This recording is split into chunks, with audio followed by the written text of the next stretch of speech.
Col.R.Garma. Dito, basa mo lang ang iyong sinumpaang salaysay. Thank you, Mr. Chair. On September 12, 2024 and September 27, 2024, I was invited to serve as a resource speaker during the recent legislative inquiry conducted by the Joint Committee on Dangerous Drug Public Order and Safety, Human Rights and Public Accounts of the Honorable House of Representatives regarding the investigation into the war on drugs of the previous administration. During these hearings, I was asked several questions concerning my knowledge or involvement in the deaths of 3 Chinese inmates of the Davao Penal Colony and the death of General Wesley Barayuga, all focusing on the alleged extrajudicial killings of the aforementioned individuals. I was also questioned about my relationship with the former president, as well as my career as a police officer and my tenure as the general manager of the Philippine Charity Sweepstakes Office. Throughout the hearings, I answered questions from the committee based on my personal knowledge. However, I did so with great apprehension as I recognized that my statements on national television could significantly endanger my life, the safety of my family, and others very close to me. After considerable reflection, I am now executing this affidavit to provide a comprehensive information to the Quadcom regarding everything I personally know about the war on drugs during the former administration. On May 2026, I received a call from the President, Rodrigo Roa Duterte, at approximately 5 a.m., instructing me to meet him at his residence in Doña Luisa, Davao City.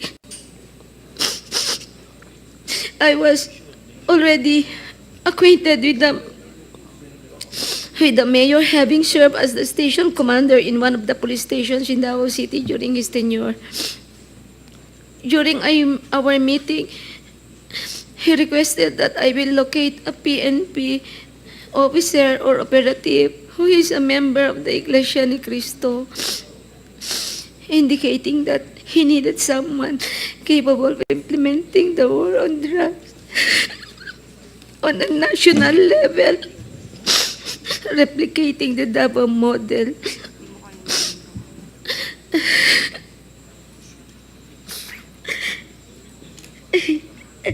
The Davao model referred to the system involving payment and reward.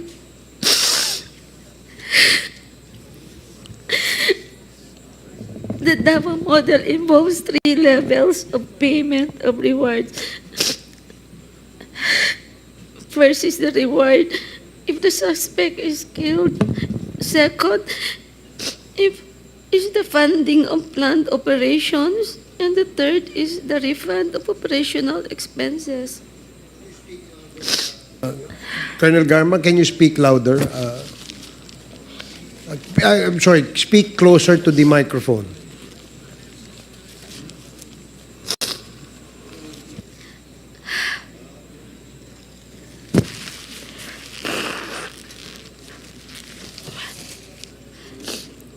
Initially, I informed the President that I was unaware of any individual with those qualifications, as I had not been assigned outside of Davao City or had served in the national capacity within the PNP. However, I recalled my upperclassman Edilberto Leonardo, who was heading the Criminal Investigation Detection Group and was also a member of the Iglesia ni Cristo. I mentioned his name to the President. On the same day, a certain individual named Muking contacted me to request for the phone number of Leonardo's contact details, which I promptly provided. A week later, I learned from Arthur Narsolis via phone call that Sir Leonardo had been summoned and was instructed to proceed to the Royal Mandaya Hotel in Davao for a meeting.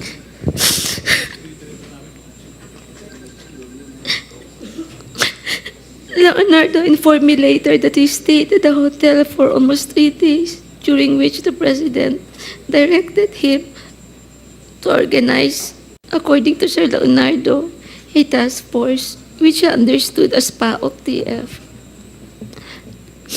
When Leonardo relayed this information, urged me to join the task force, I declined first, citing my lack of experience in handling said operations. Leonardo subsequently informed me that he had prepared a proposal routed to Bongo outlining the task force which would encompass Luzon, Visayas, and Mindanao.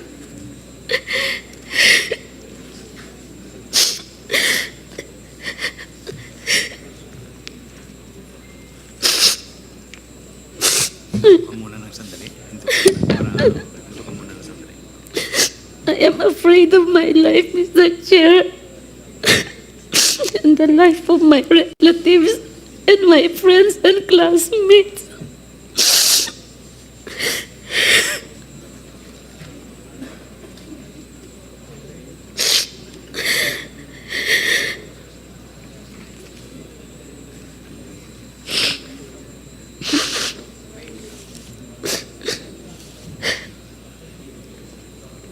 Leonardo subsequently informed me that he had prepared a proposal routed to Bongo confirming the task force operation which would encompass Luzon, Visayas, Mindanao. He also inquired if he and his classmates could have a courtesy call with the president through Bongo for a photo opportunity. Considering this, I thought it prudent to invite also my classmates to join the courtesy call. So in the presence of Colonel Bacay, Villela, Grijaldo, Tuzon, and Dueñas, the member of class 97 and 96 were accommodated in separate rooms at the DPWH office in Panacan, Davao City. The president did not enter our room, and I was unaware if he visited the room of class 96. After the courtesy call, Leonardo informed me that the structure of the mentioned task force would undergo changes. In June of 2016, Leonardo has transferred from Manila to assume the position of the chief of the CIDG Region 11. During the initial 3 months of the assignment, I facilitated all meetings between Leonardo and Bongo at Leonardo's request. Subsequently, they established direct communication.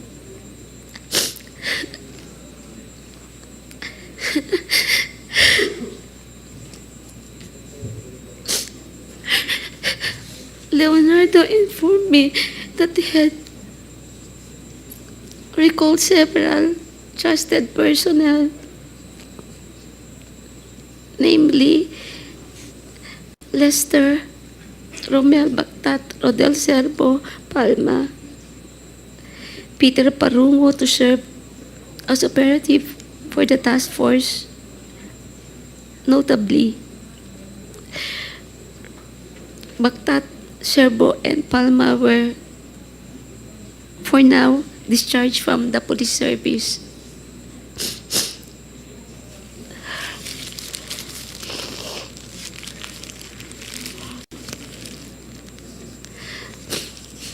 Romel Bactat, Serbo, Palma were all former police officers stationed at the CIDG 11 office.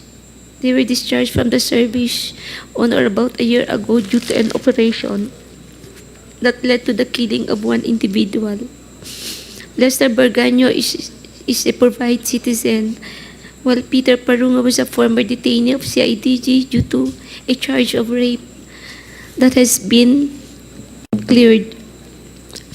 Romel Bactat, Serbo, Palma, and Parunga were charged with the task of collecting and verifying information provided by police officers in the field concerning arrests, deaths of individuals named in the list of drug personalities, and creating summary reports.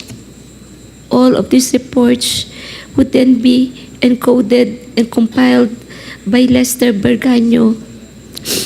The compilation is thereafter elevated to Sir Leonardo, who will decide what level the arrest or killing was and its corresponding reward.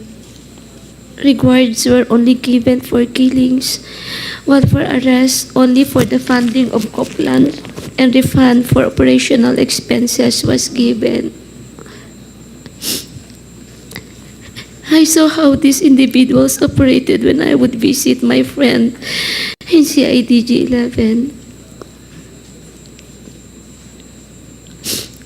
He conveyed that the task force would be structured differently and that he submitted a document to Bongo detailing the task force operation, including an overview of the current drug landscape in the Philippines.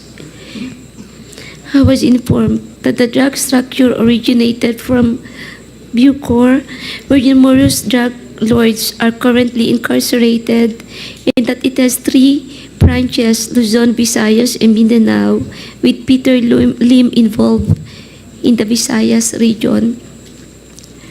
Once the task force became operational, I later learned that all Copland's funds, refunds for operational expenses, and rewards for agents were processed through the account of Peter Parungo. Currently, Lester Berganyo maintained a comprehensive list of the drug personalities of the Philippines. Leonardo conducted briefings for all PIDEA, IG regional directors, and PNP chiefs regarding the drug situation.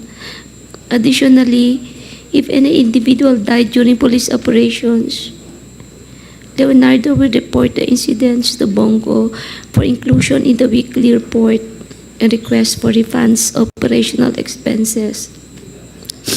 Leonardo had final authority to determine who would be included in the list of drug personalities and to classify their threat level, as well as the discretion to remove individuals from the list.